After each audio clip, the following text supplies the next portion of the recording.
Hey guys, welcome back to my channel, and today's video subject matter is nationalism versus civic nationalism, and I have Sydney once again as my backdrop. Much is made of these two ideological movements. One is more identitarian in nature and one is more inclusive in nature. They both share positives and negatives. Nationalism is deemed to be far more controversial because it is perceived by the masses to be aligned with supremacy. If you are calling for a white ethno-state, you are automatically a supremacist.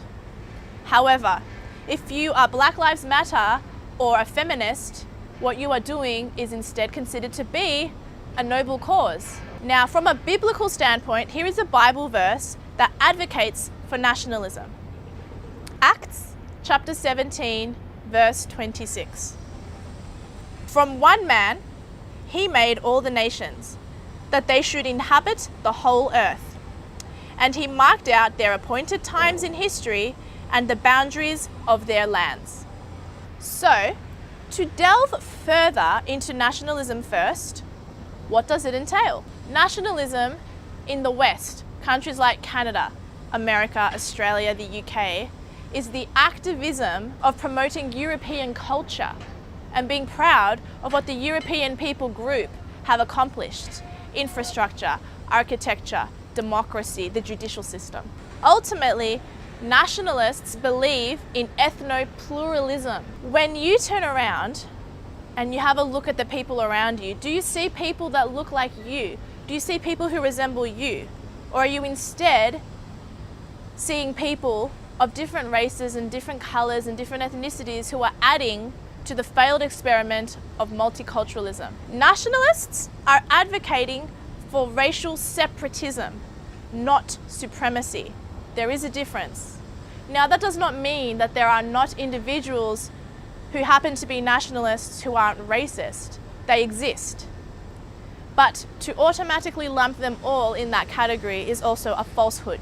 My struggle with identifying with this particular movement is, if it were to be implemented through policy, what would happen to me? What would happen to those who have called Australia home? What would happen to first-generation Americans, first-generation Australians? And also, would it implement ethnic cleansing? Well, this is what white nationalists are specifically concerned with.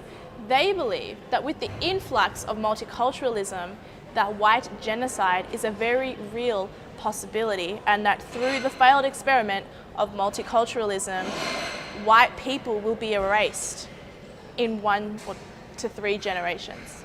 A white nationalist would argue that they are proponents of allowing every single people group to flourish and succeed in their own space, and that they want to preserve each people group. They want to preserve each language. They don't want to see an entire group, an entire community extinct like the Aztecs. They want them preserved separately from where they are. Is that racist, or is it constructive? If every people group acquires the same abilities as the European stock, then why are immigrants flocking in turbocharged numbers to Western societies?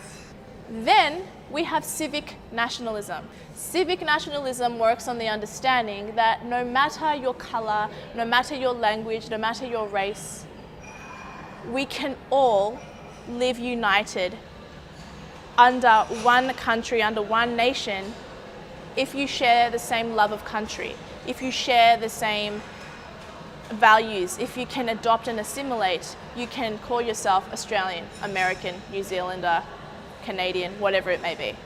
From a biblical standpoint, here is a Bible verse that defends civic nationalism. Galatians chapter 3, verse 28. There is neither Jew nor Gentile, neither slave nor free, nor is there male and female, for you are all one in Christ Jesus. If you believe in freedom, tolerance, individual liberty, and individual rights, then by way of research and study, you can acquire that citizenship and you can call yourself a civic nationalist. With civic nationalism, the idea is that the monolith can adhere and assimilate to the national identity, hard work, liberty, and a shared love of country. The difficulty I have with identifying with civic nationalism is that it dilutes the original intention, design, and plan for how that nation was started and how it was implemented. With other individuals entering the country from different cultures and different ideologies and different religions, that then permits those cultures to impose their ideas and to change the original idea of how that country started. So these ideological assaults then begin to change the framework of how that country began. And so then, where is the national identity? Where is the shared love of country? It's not there because it gets diluted. Other prominent white nationalists claim that white people, or people generally speaking, are bound by heritage, history, along with a long list of other attributes. Now, I am Australian, my concerns are Australian, and I love Australia. But I have noticed when I am in a room with Colombians and with Spanish people that there seems to be a camaraderie that develops there because we both speak Spanish. We have things in common. There is a common thread there. So there is something to be said about that particular argument. But there are still holes in the nationalist argument. A white person from Denmark who decides to immigrate to Australia, wherever it may be, is still lending to the turbocharged immigration problem. Also, white people are not free of sin. This camaraderie, this brotherhood that I referenced earlier that I sometimes feel among my own Latino people, seemed to not exist during the times of war. Russia versus Germany, the Swedes versus Russia, the French versus the Swedes. There's been a long list of wars where white people tried to kill white people. So how will white nationalism work under that particular backdrop of history? Also, what if one individual is predominantly white, but they happen to be a quarter black?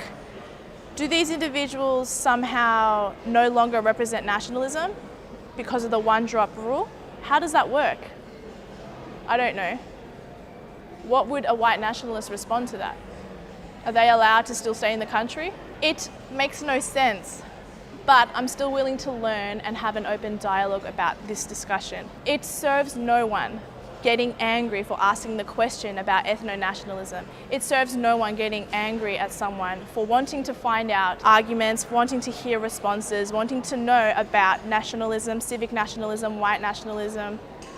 You should be able to ask the question without being demonized, like I have been before. So, am I a civic nationalist or am I a nationalist? I actually don't know the answer to that question because both arguments present with several flaws. However, I am willing to learn, and I think it's okay to want to preserve a language, a culture. I don't understand why the idea of that is so demonized. Preservation simply means holding on to a group of people and wanting them to flourish and succeed. Civic nationalism is also very noble because it means that you embrace people of all different types and that you know that they can assimilate and adopt the same values as yourself, and you don't see colour, you just see ideas. Both seem to be valuable. So I have laid out both the pros and cons, in my view, of nationalism and civic nationalism.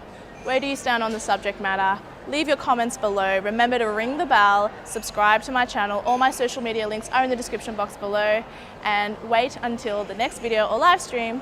See you later, guys, in location in Sydney.